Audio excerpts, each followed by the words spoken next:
Oi, pessoal. Adivinha o que eu estou fazendo aqui?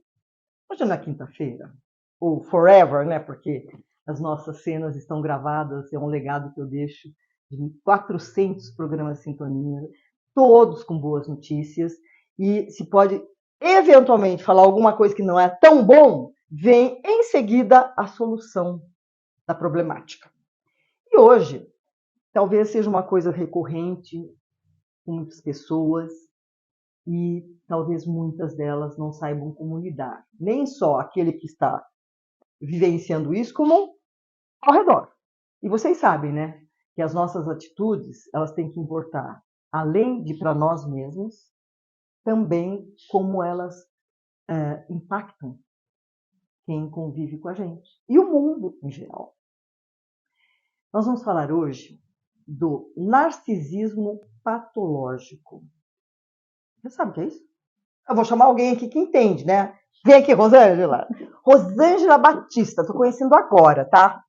Oi. A gente faz essa cena toda vez. Mas olá, pessoal. Fala oi lá, direitinho pra eles. Olá, pessoal. Prazer estar aqui com vocês. Pode olhar para aquela câmera lá, tá? Ah, é ali. É aquela, não tem importância nenhuma. Oh. Aqui, gente, é quem sabe faz ao vivo. E é isso que nós estamos fazendo. Quem é a Rosângela que vem falar sobre o narcisismo patológico?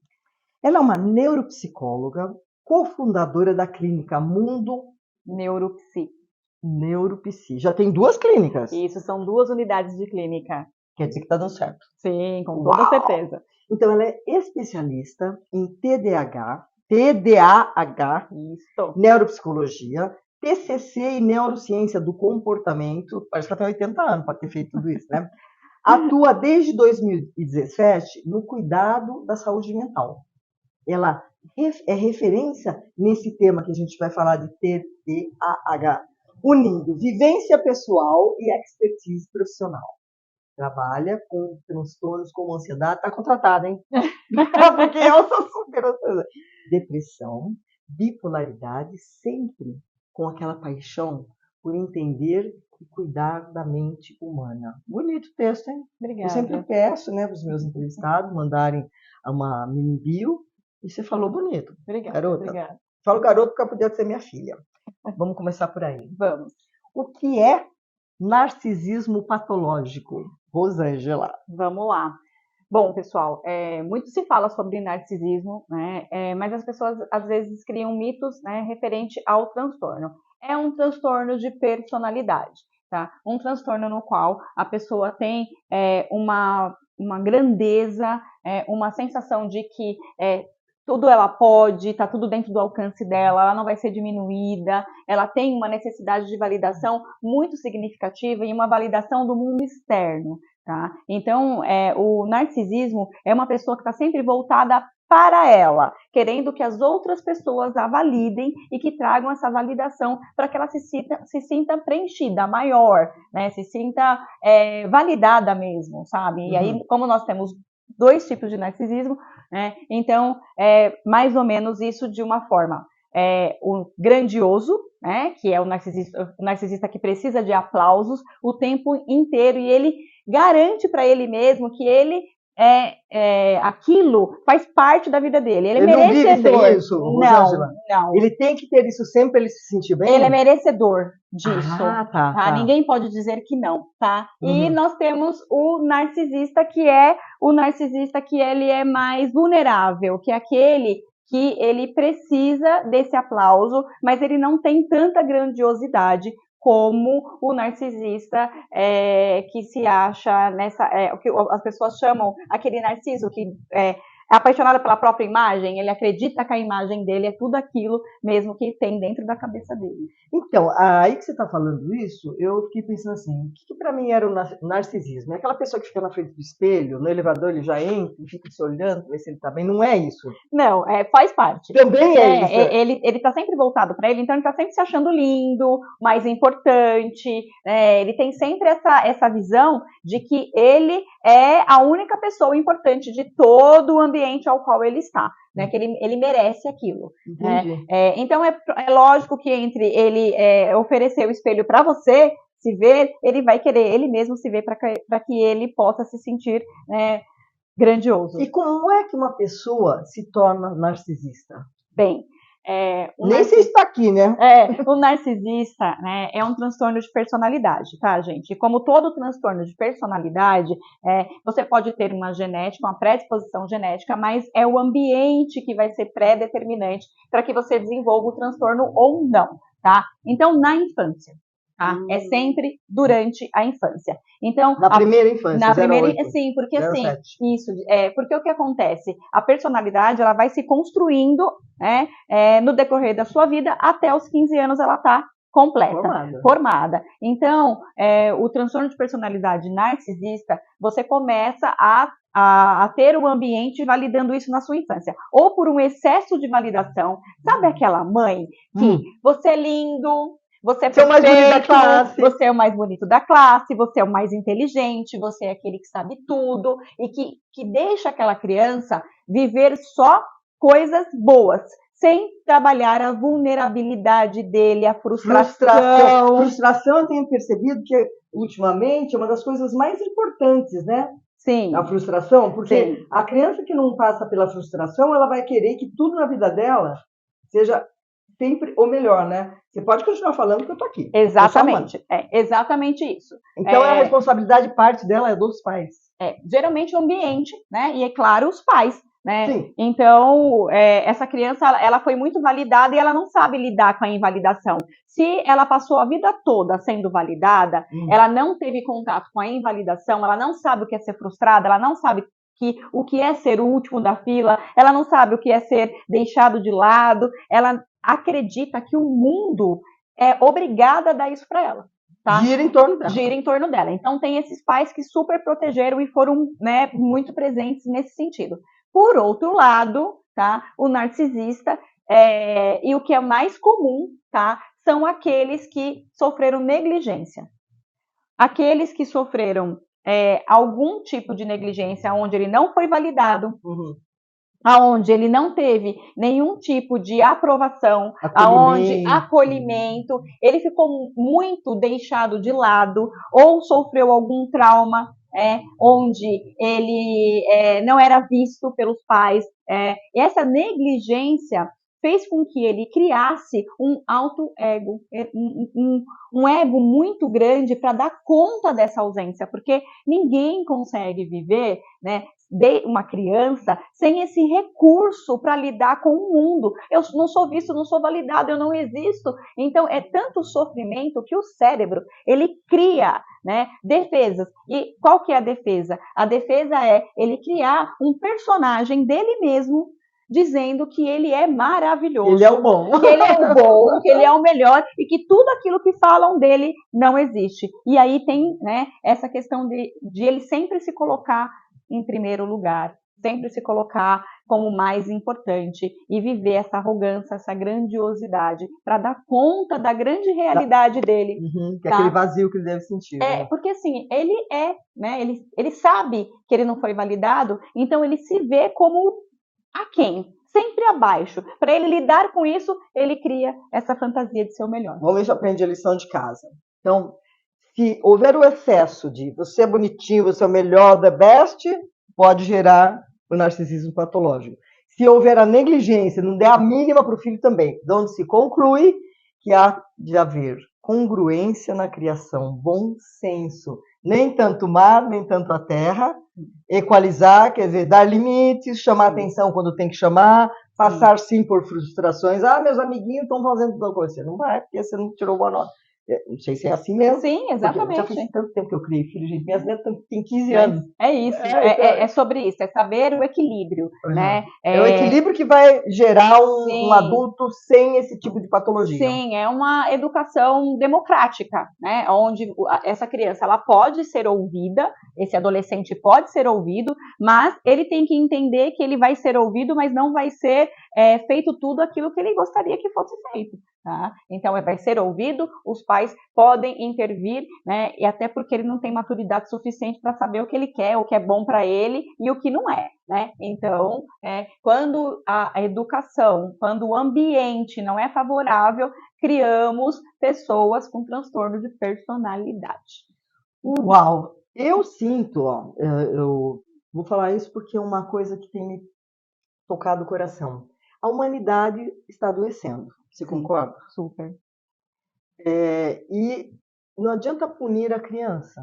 Tem que tratar os pais. Eu costumo dizer, né, que filho é produto de pai e mãe, ou dos cuidadores, que às vezes não é o pai e a mãe que Terceiriza cuida. a criação do filho e dá pra... Então, a gente precisa estar atentos à educação e o ambiente que a gente promove para os nossos filhos, para que a gente tenha adultos saudáveis. É importantíssimo fazer isso. Muito bem. Você falou do grandioso, do vulnerável. Isso. E como que se detecta que o cara é um narcisista patológico? Bom, tem exame para isso? Ou é comportamento só? É comportamento, né? Existe avaliação neuropsicológica que a gente consegue ter alguns indícios, né? Mas nas relações. Né? Um narcisista, o maior prejuízo dele é nas relações. Relações familiares, relações com os filhos, relações de trabalho. Amorosas. Então, os relacionamentos são uma catástrofe. Né? Então, como os indícios, né, os sintomas do narcisista é que ele não sente empatia, ele tem baixo nível de empatia. Porque ele é arrogante, então ele não consegue Ele não enxerga o outro, ele enxerga a si mesmo. Né? Então, como ele não enxerga o outro, ele acaba por ter um baixo nível de empatia. Se ele sentir empatia, que não é empatia na verdade, ele utiliza as pessoas o seu bel prazer. Seu favor. A seu favor. Então, as pessoas, elas são objetos para ele, não são pessoas, e objetos não têm sentimento. Né? Não sentem, não sofrem. Então, por isso que ele tem esse baixo nível de empatia. Né? Então, eles são pessoas que eles sempre vai ter uma relação com o outro com um ganho secundário muito importante para ele. Caso ele não tenha esse ganho secundário, ele descarta. Tá? Então, ele vai se relacionar com essa pessoa enquanto essa pessoa servir para ele. E a partir do momento que essa pessoa não servir mais, ele descarta. O que eu sinto, assim, pelo que você está falando, Rosângela, a pessoa narcisista ela é um pouco solitária? Não. Ela não é solitária? Nada solitária. Ué, mas ela vai descartando, porque não é todo mundo que vai lá e vai lamber e aprovar. Ele é muito sedutor. Ele é muito sedutor. Ele é sedutor demais. O que conquista um monte de homem? Ele é super gente boa. Ele é a pessoa mais gente boa que você vai encontrar num ambiente que tem social, por exemplo. Eu não conheço nenhum narcisista. Ele é muito difícil, porque geralmente as pessoas sempre identificam no seu meio, né? Ele é sempre muito social, ele é muito bacana, ele é prestativo, mas ele faz isso para conquistar as pessoas, e aí eu costumo dizer que os papéis complementares, né? Um narcisista vai pegar um vulnerável, vai pegar uma pessoa que tem dependência emocional, por exemplo, né? E ele vai utilizar essa pessoa a favor dele.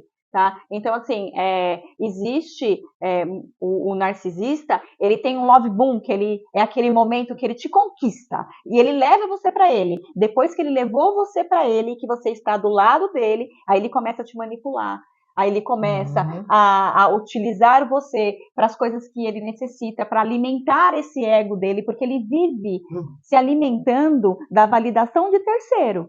Então, ele sempre tem que ter alguém para validá-lo, para ele se alimentar, porque ele não tem isso internalizado dentro dele. Ele não construiu, lembra lá quando ele era criança, que ele não teve a validação dos pais, então ele não construiu essa voz interior dizendo assim, né? Não, você é um cara bacana, você é capaz. Não, ele não tem isso. Ele é sempre assim, sou um bosta, sou um horrível, não sou, eu sou o máximo, eu sou o melhor. Então, para que ele possa ter essa visão de que ele é o máximo, ele cria uma fantasia.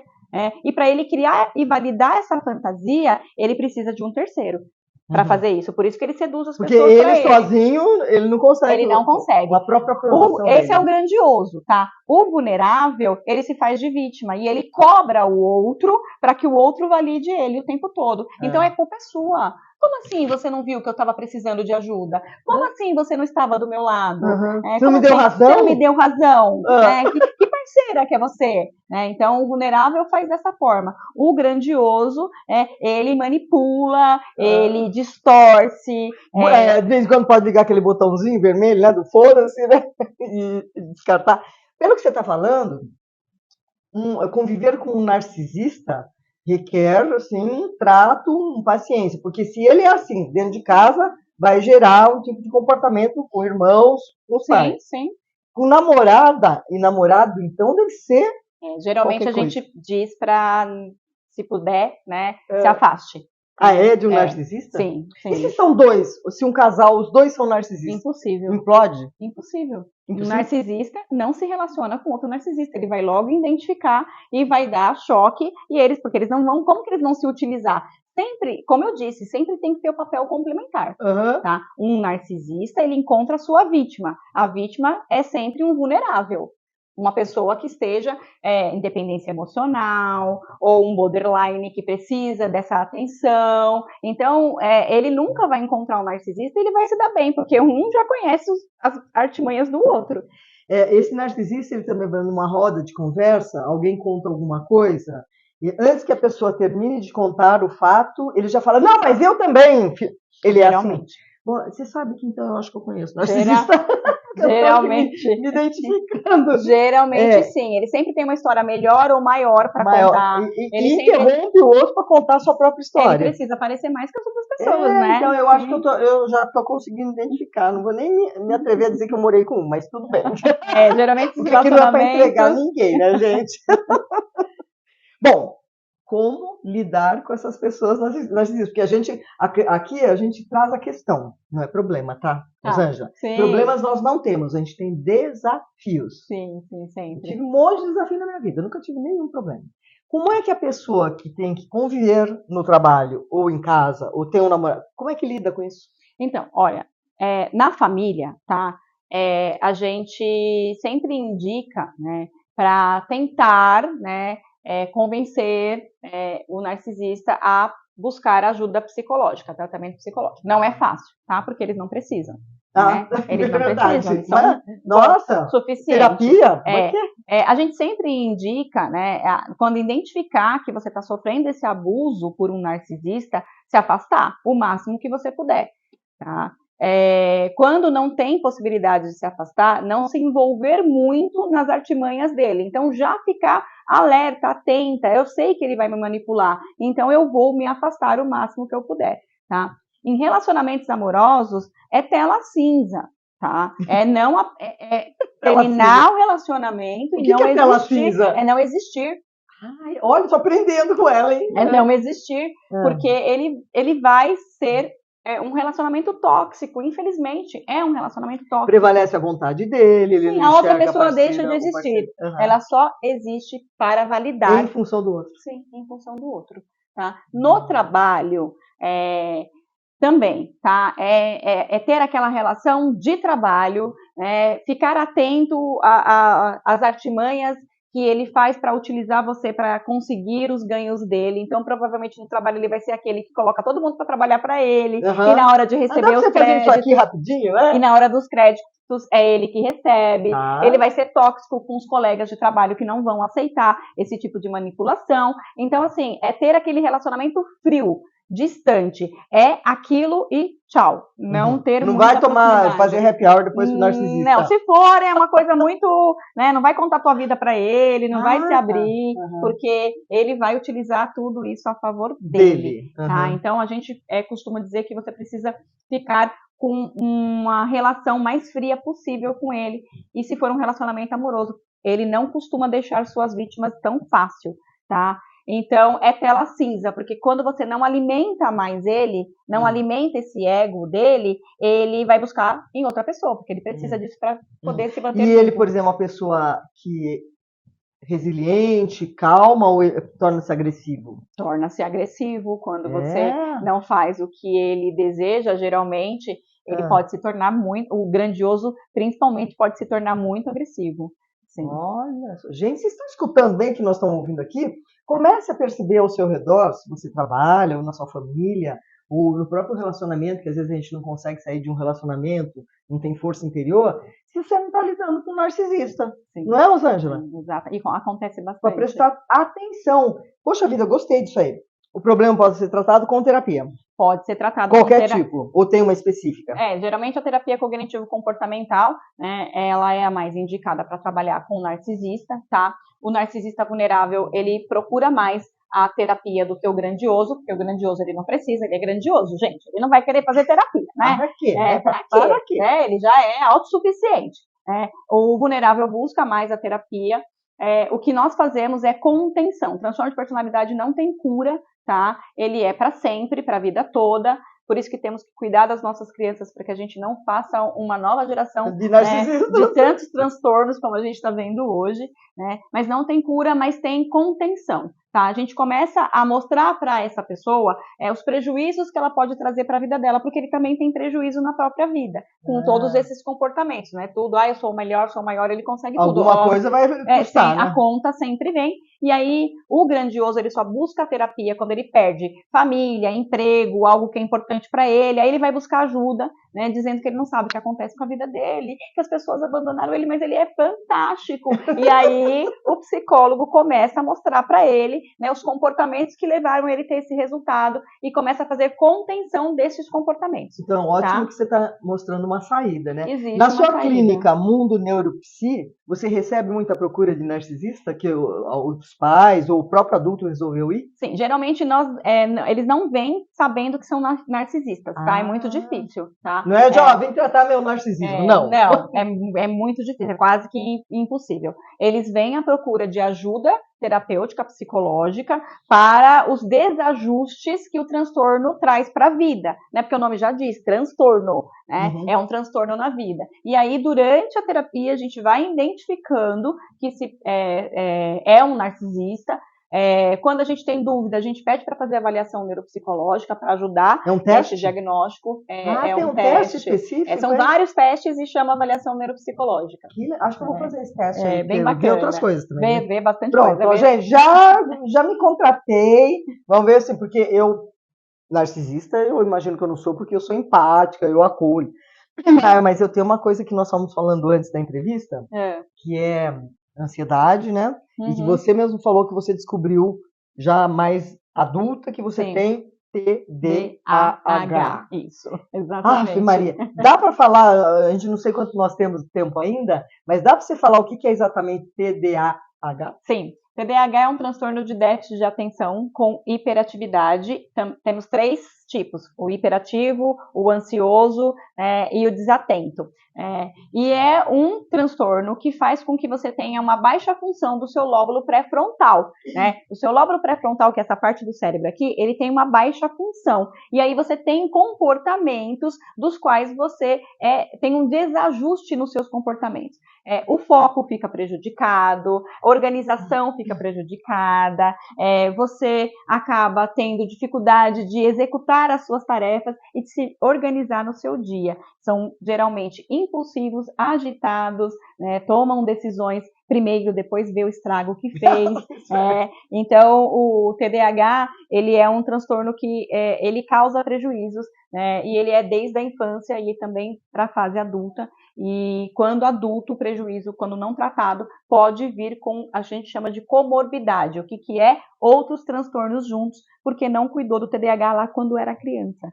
Tá? Então, é um transtorno também que precisa ser olhado, né, com carinho. Recentemente eu tenho ouvido falar muito de pessoas adultas que a vida inteira tiveram assim mais desafios, não tem problema, nas escolas, nos relacionamentos, e daí que agora se fala muito mais disso, se descobriu que um cara de 45 anos tinha isso. Sim, tem bastante, porque hoje se fala mais do transtorno, né? É um transtorno que está sendo mais conhecido hoje. 6, alguma coisa por cento. Eu sou TDAH, gente, eu esqueci. Você é? Porcentagem, eu sou TDAH. Mas você parece tão normal, minha filha. Não, eu sou normal. A pessoa é normal? É normal, consegue sim, tá? Consegue terminar as coisas? Consegue. Geralmente começa e não termina, tá? Porque tem uma dificuldade de se manter. Mas tem pessoas que no decorrer da vida foram se direcionando para poder lidar com esse transtorno.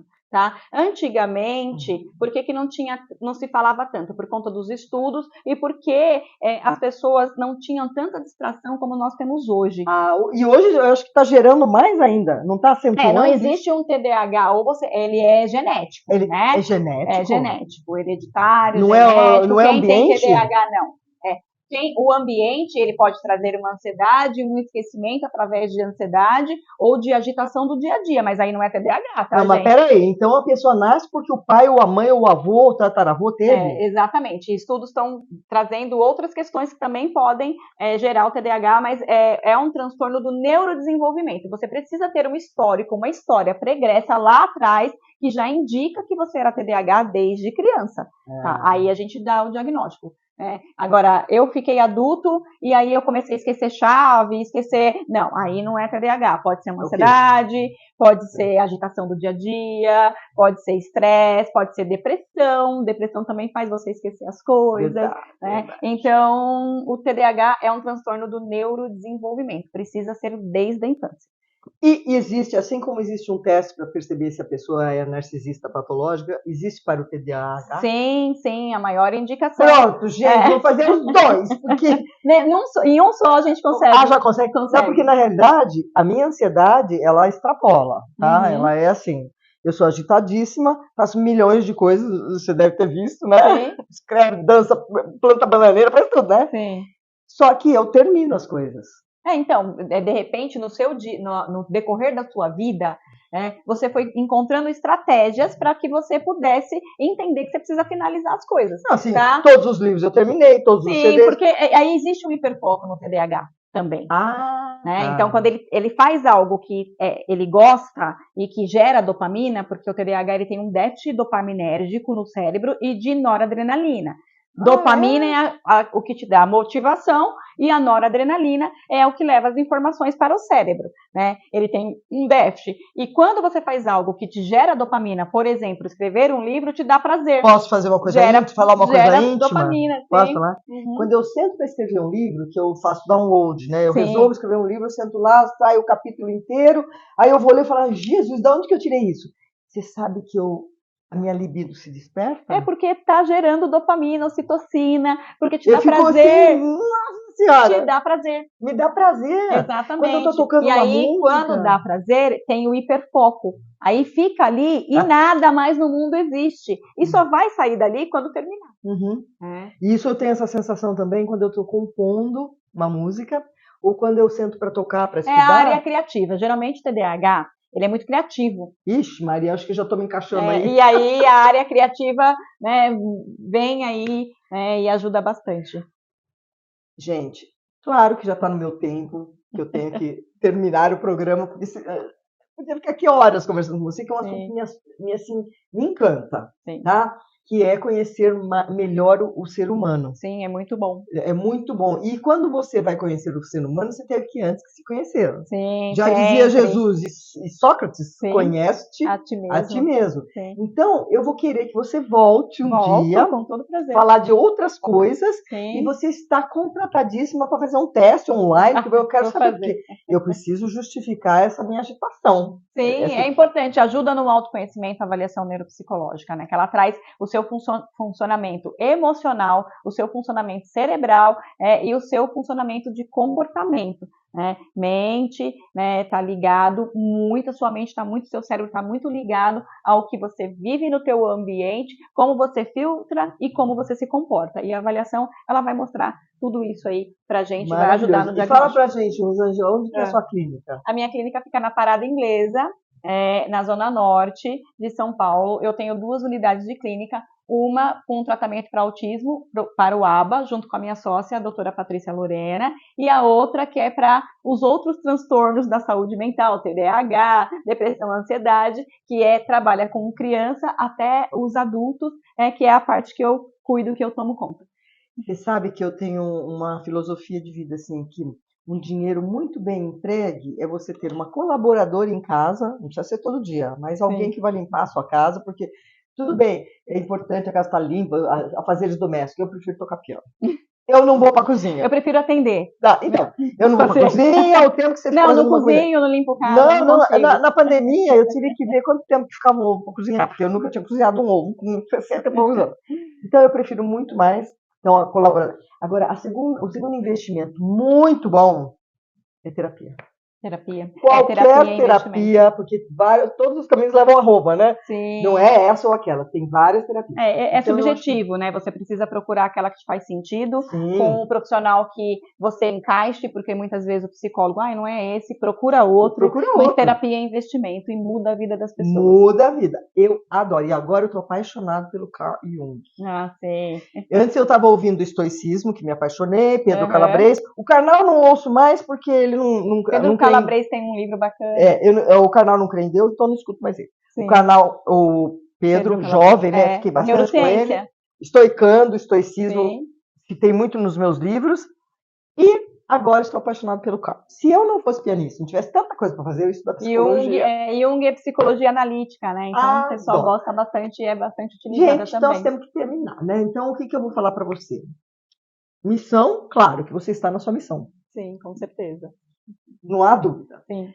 Que ela fala com ênfase, com amor, isso é importante. Eu amo o que eu faço. É verdade. Olhando lá, manda para os nossos internautas, seja a idade que for, uma mensagem que possa abranger tudo isso e para que cada um encontre seu caminho, né, Rosângela? Sim.